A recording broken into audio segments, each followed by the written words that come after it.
is like a way too long intro to basically tell you I want to play a game today. And we're going to play a game. We're going to play a game, Family Feud style, is the inspo for today's book talk. It's really going to focus on a book that came out in 2021. And it has just really found a place in my brain because I loved it. I mean, I loved it because I loved it like I love Hatchet. For kids who especially like survival stories, this book is like a total win. Hi, I'm Connie, your Book Nook librarian. And the other thing that's so amazing about it is that it's written as a novel in verse. So it's a fast read, but there's sort of a staying power because the word choice and details in the book by Megan E. Freeman called Alone is without a doubt one of, I don't know, it's like really one of my favorites. So what we're gonna do today is we are gonna break it down. Now, I'm going to ask you to pardon my background to totally record something, even though you kind of have a schedule and you want to get recording. So I can't just stop everything all the time for these various issues. And so I'm just going to dive in and we're going to do it. So today we're going to look at the book Alone and the companion book Away. Now, if you have trouble remembering which one was published first, just remember that AL comes before AW. And so Alone is the first book and Away is the second book. What helped Maddie survive long-term when gear alone wasn't enough? That is the question that we have posed to 100 participants. No, we haven't really. But basically, I'm going to pose the question and give you a book talk at the same time so that we can kind of answer those questions and look a little bit more deeply at this really, really awesome book Alone. So let's dive in, okay? First thing that we're gonna do is we're going to look at the cover. This is such a pretty cover. I mean, you know, it says alone and that's kind of sad, but she's not actually alone in the picture. She has a dog, and this dog is George. George is a Rottweiler. And George is just like the best. He's just the best. Now so I think that one of the things that helped Maddie survive long term when gear alone wasn't enough was, ding, ding, ding, George. So George is definitely a key element in the story because when there is this mass evacuation that happens, basically Maddie is alone. So there are also a lot of pets that have been left behind and that are, you know, alone. So, you know, as much as it tugs at your heartstrings and you really, really, really wish you could save all of the animals that have been left behind, Maddie can't do that. But, you know, George is a really important factor in the story and helps her survive long term because sometimes when you have something else outside of yourself to take care of, you are better at taking care of yourself.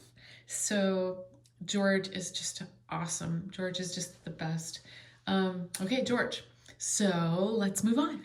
I think that definitely water, nor are sleeping bags or any kind of like normal sort of survival kind of gear, because this is outside of the realm of gear. These are traits, these are characteristics, these are, you know, things that are beyond what you can purchase that help in her survival.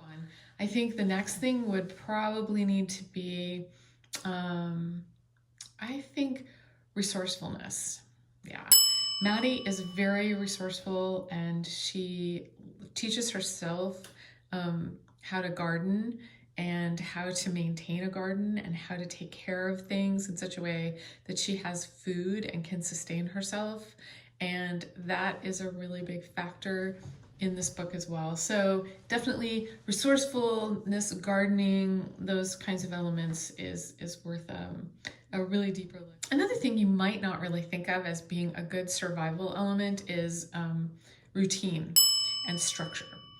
She basically has a structure and a routine to her day that allows her to, move into the next day and the next day and the next day and the next day and the next day for more than 6 weeks and more than, a year. And like, this is such a really important element in the story. And in the companion book, Away, which happens at the very same time that Alone is happening, Away gives you multiple points of view. So in a book that is multiple POVs, you have many kids that are surviving at the same time that Maddie is surviving alone. So this is like what happened to the kids that were evacuated. Where did they go? Where did the families go? What all happened there? So that is a really key element, and the fact that that routine and structure is kind of built into both books help with survival. Okay. So a big one, a really, really, really, really big one is going to be her shelter and her hiding place, her home, which is actually 2 places. It actually starts out at her grandparents' condo, and then it moves into her home because she leaves the condo, to go home to find her family. So the condo is where she's going to rendezvous with her friends, and her parents don't know about this this secret sleepover that she's going to have with her friends. And really, not too many people know that she's alone. Like, her mom thinks she's with her dad thinks she's with her mom. And then, of course, the whole thing that comes out is the truth that she was, planning this sleepover, and that nobody really knows where she is. So can you imagine like the anxiety for that? Like, if you're the parent, oh my gosh. So man, if you're the kid, you're like concerned about, your parents knowing that you're okay. So, oh my gosh, this part is so good that it grips you right off the bat. It is going to definitely be books and knowledge and learning. So that one is a big one, because I love this part, because who wouldn't? I mean, if you're following this channel at all, I love books, and that I was a librarian, middle school, and that being like stuck in a library, there's no such thing as being stuck, like being found in the library, being like there with all the books, like all your friends around you. I mean, oh my gosh. So she does go to the library, and she finds answers there to her survival. Because remember, there's no technology. Phones don't work and nothing works. So she has to go analog. She has to read the books and find the answers that she needs in order to survive day to day to day to day to day. So, oh, I love that part so much. It's just like the best ever. All right, so in our, accounting of asking 100 people what they thought me, the most probably significant one here is like Maddie's independence. I love that I got that right. She, really has to figure out things, and she, just by the essence of who she is going to solve her problems. She is going to figure out the next step and the next step. So her very essence, what makes Maddie is, how do I survive to the next day and the next day? Because hopefully I will see my family. I will be reunited with my family and my friends, and I will have answers to all of these really bizarre things that have happened to me over the last X number of months, years.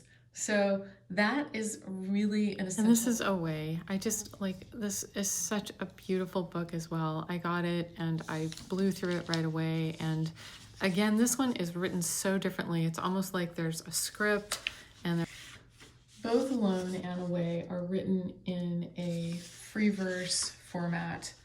And there are some really cool details. But one of the things that I really loved is how Away includes some really interesting journalistic sort of details.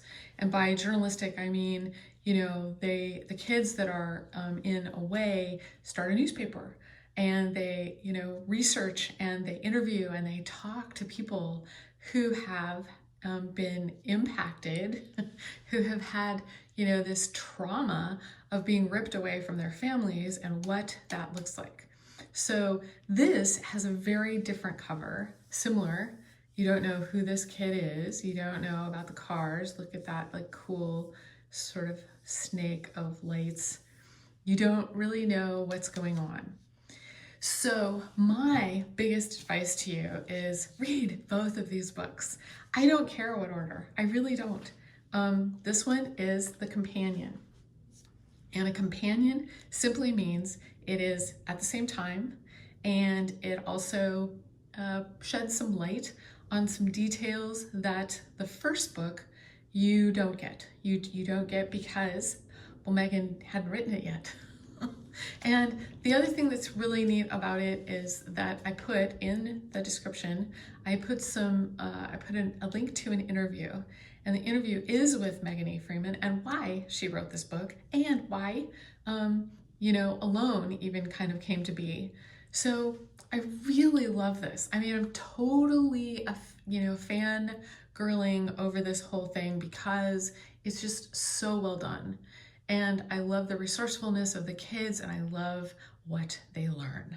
And ultimately what they learn sheds a whole lot of light on everything.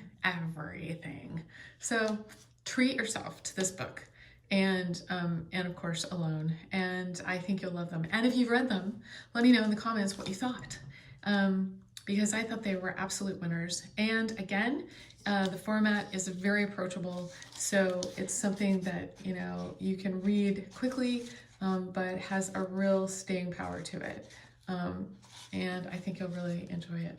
So let me know in the comments what you think, and if you have a favorite survival book. Mine is probably Hatchet, but it's only Hatchet because that has a long-standing history in survival lit.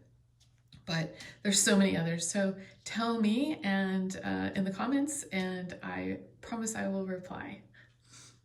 Thank you for watching. If you have stayed this long with the video, I really appreciate it. I am sort of trying this format, and I wanted to get a long form video out, and I'm trying to stick to my schedule. So thanks for joining me today. I hope you have a great day, and until the next video, keep reading.